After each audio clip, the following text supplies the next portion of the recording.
ರೇಣುಕಾಸ್ವಾಮಿ ಕೊಲೆ ಪ್ರಕರಣದಲ್ಲಿ ಇವತ್ತು ಚಾರ್ಜಸ್ ಫ್ರೇಮ್ ಆಗುತ್ತೆ ಕೋರ್ಟ್ನಲ್ಲಿ. ಎಲ್ಲ ಆರೋಪಿಗಳ ಹಾಜರಿ ಕಡ್ಡಾಯ. ಪ್ರತಿಯೊಬ್ಬರನ್ನು ಕೂಡ ಇಂಡಿವಿಜುವಲ್ ಆಗಿ ಅವ್ರ ಮೇಲೆ ಬಂದಿರತಕ್ಕಂಥ ಆರೋಪಗಳನ್ನು ಹೇಳಲಾಗುತ್ತೆ. ಅದನ್ನು ನೀವು ಒಪ್ಕೋತೀರಾ ಅಂತ ಕೇಳಲಾಗುತ್ತೆ. ಆ ಪ್ರಕ್ರಿಯೆ ನಡೆಯುತ್ತೆ. ಚಾರ್ಜಸ್ ಫ್ರೇಮ್ ಮಾಡೋದು ಅಂದರೆ ಆ ರೀತಿ. ಆಮೇಲೆ ರೆಗ್ಯುಲರ್ ಟ್ರಯಲ್ಸ್ ಎಲ್ಲ ಆರಂಭ ಆಗಬೇಕು. ಅದಕ್ಕೆ ದಿನಾಂಕವನ್ನು ಕೋರ್ಟು ನಿಗದಿ ಮಾಡುತ್ತೆ. ಮೊದಲ ದಿನ ಎಲ್ಲರೂ ಅಪಿಯರ್ ಆಗ್ತಾರೆ ಸಾಮಾನ್ಯವಾಗಿ. ಓಕೆ, ದರ್ಶನ್ ಈಗ ಕೋರ್ಟ್ಗೆ ಆಗಮಿಸ್ತಾ ಇರ್ತಕ್ಕಂಥ ದೃಶ್ಯಗಳನ್ನು ತಾವೀಗ ಗಮನಿಸ್ತಾ ಇದ್ದೀರಾ. ಇರ್ತಕ್ಕಂಥ ಕಾರ್ ಅದನ್ನು ಬಳಸ್ತಾ ಇದ್ದಾರೆ. ಅದು ಧನ್ವೀರ್ ಕಾರು. ಆ ಕಾರ್ನಲ್ಲೇ ಈಗ ಸಿಟಿ ಸಿವಿಲ್ ಕೋರ್ಟ್ಗೆ ಆಗಮಿಸಿರ್ತಕ್ಕಂಥದ್ದು ದರ್ಶನ್. ಸೆಕ್ಯೂರಿಟಿ ಎಲ್ಲ ಟೈಟ್ ಮಾಡಿರ್ತಾರೆ ಸಹಜವಾಗಿಯೇ. ದರ್ಶನ್ ಬಂದು ಹೋಗುವ ತನಕ ಉಳಿದವರೆಲ್ಲ ಓಕೆ ನಡೆಯುತ್ತೆ. ಬಟ್ ದರ್ಶನ್ ಒಬ್ಬ ಸ್ಟಾರ್ ನಟ, ಅಭಿಮಾನಿಗಳ ಸಂಖ್ಯೆ ಜಾಸ್ತಿ ಇರುತ್ತೆ. ಹಾಗಾಗಿ ಭದ್ರತೆಯನ್ನು ಕಲ್ಪಿಸಲಾಗಿದೆ. ಇದೇ ಕಾರ್ನಲ್ಲೇ ದರ್ಶನ್ ಕೋರ್ಟ್ಗೆ ಬಂದಿರತಕ್ಕಂಥದ್ದು. ರೇಂಜ್ ರೋವರ್ ಕಾರು, ಅದೇ ಧನ್ವೀರ್ ಕಾರು. ಆ ಕಾರ್ನಲ್ಲೇ ಅವರು ಆಗಮಿಸಿದ್ದಾರೆ. ಕೋರ್ಟ್ ಒಳಗಡೆ ತನಕ ಅವರು ಕಾರ್ನಲ್ಲೇ ಹೋಗ್ತಾರೆ. ಹೋಗಿ ಅಲ್ಲಿಂದ ಅವರು ಕೋರ್ಟ್ ಹಾಲ್ಗೆ ಹೋಗಿ ಪ್ರೊಡ್ಯೂಸ್ ಮಾಡಿ 11:15 ಈಗಾಗಲೇ ಟೈಮ್ ಆಗಿದೆ. 11 ಗಂಟೆ 10 ನಿಮಿಷ ಎಲ್ಲರೂ ಕೂಡ ಕೋರ್ಟ್ ಹಾಲ್ಗೆ ಬಂದಿದ್ದಾರೆ.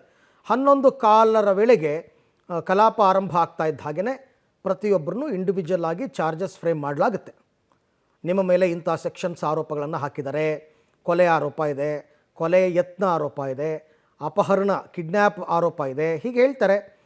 ನೋಡಿ, ದರ್ಶನ್ ಬರ್ತಾ ಇರೋದನ್ನ ಗಮನಿಸ್ತಾ ಇದ್ದೀರಾ ದೃಶ್ಯದಲ್ಲಿ. ಕಾರಿಂದ ಇಳಿದು ದರ್ಶನ್ ಕೋರ್ಟ್ಗೆ ಹೋಗ್ತಾ ಇರ್ತಕ್ಕಂಥ ದೃಶ್ಯವನ್ನು ತಾವು ಗಮನಿಸ್ತಾ ಇದ್ದೀರಾ. City civil court Bengaluru city civil ಕೋರ್ಟ್ಗೆ ಇವಾಗ ದರ್ಶನ್ ಹಾಜರಾಗಿರ್ತಕ್ಕಂಥ ದೃಶ್ಯವನ್ನು ಗಮನಿಸ್ತಾ ಇದ್ದೀರಾ. ಚಿತ್ರದುರ್ಗದ ರೇಣುಕಾಸ್ವಾಮಿ ಕೊಲೆ ಪ್ರಕರಣದಲ್ಲಿ ಇವತ್ತು ಕೋರ್ಟ್ನಲ್ಲಿ ಚಾರ್ಜಸ್ ಫ್ರೇಮ್ ಆಗಬೇಕು. ಪ್ರಕರಣದ 2ನೇ ಆರೋಪಿ ದರ್ಶನ್, ಮೊದಲ ಆರೋಪಿ ಪವಿತ್ರ ಗೌಡ ಕೂಡ ಈಗಾಗಲೇ ಬಂದಿದ್ದಾರೆ. ದರ್ಶನ್ ಕೂಡ ಈಗಾಗಲೇ ಬಂದಿರೋದನ್ನ ತಾವು ಗಮನಿಸ್ತಾ ಇದ್ದೀರಾ. ಅವರು ಕೋರ್ಟ್ ಹಾಲ್ ಒಳಕ್ಕೆ ಹೋಗ್ತಾ ಇರ್ತಕ್ಕಂಥ ದೃಶ್ಯ. ಗೊತ್ತಿಲ್ಲ 11:15 ಕಲಾಪ ಆರಂಭ ಆದಮೇಲೆ ಕೋರ್ಟ್ ಕಲಾಪ ಎಷ್ಟೊತ್ತಾಗುತ್ತೆ, ಇದು ಎಷ್ಟೊತ್ತು ಹಿಡಿಯುತ್ತೆ ಇದು ಅಂತ ಗೊತ್ತಿಲ್ಲ. 17 ಜನ ಆರೋಪಿಗಳ ಮೇಲೂ ಚಾರ್ಜಸ್ ಫ್ರೇಮ್ ಮಾಡಬೇಕು ಅಂದರೆ ಇಟ್ ಟೇಕ್ಸ್ ಟೈಮ್. 1 ಗಂಟೆ ಮೇಲೆ ಆಗ್ಬೋದು. ಇದು 1 ಗಂಟೆಗಿಂತ ಜಾಸ್ತಿ ಪ್ರಕ್ರಿಯೆಗಳು ಹಿಡಿಯುತ್ತೆ. ಸೊ ಹಾಗಾಗಿ ದರ್ಶನ್ ಅದೆಲ್ಲವೂ ಮುಗಿದು ಆ ಚಾರ್ಜಸ್ ಫ್ರೇಮ್ ಮಾಡಿದ ನಂತರನೇ ಅಲ್ಲಿಂದ ಹೊರಡಬೇಕು ಎಲ್ಲರೂ ಕೂಡ. ಆಮೇಲೆ ಆರೋಪಿಗಳಿಗೂ ಗೊತ್ತಿರಬೇಕಲ್ಲ ಚಾರ್ಜಸ್ ಏನೇನು ಹಾಕಿದ್ದಾರೆ, ನನ್ನ ಮೇಲೆ ಏನೇನು ಆರೋಪಗಳನ್ನ ಮಾಡಿದ್ದಾರೆ ಅಂತ ಅವ್ರ ಗಮನಕ್ಕೂ ಬಂದಿರಬೇಕು. ಇಲ್ಲಿ ಇದೇನಿಲ್ಲ, ಏನೋ ತುಂಬ ಸೀಕ್ರೆಟಾಗಿ ನಡೆಸ್ತಕ್ಕಂಥ ವ್ಯವಹಾರ ಏನಲ್ಲ ಇದು.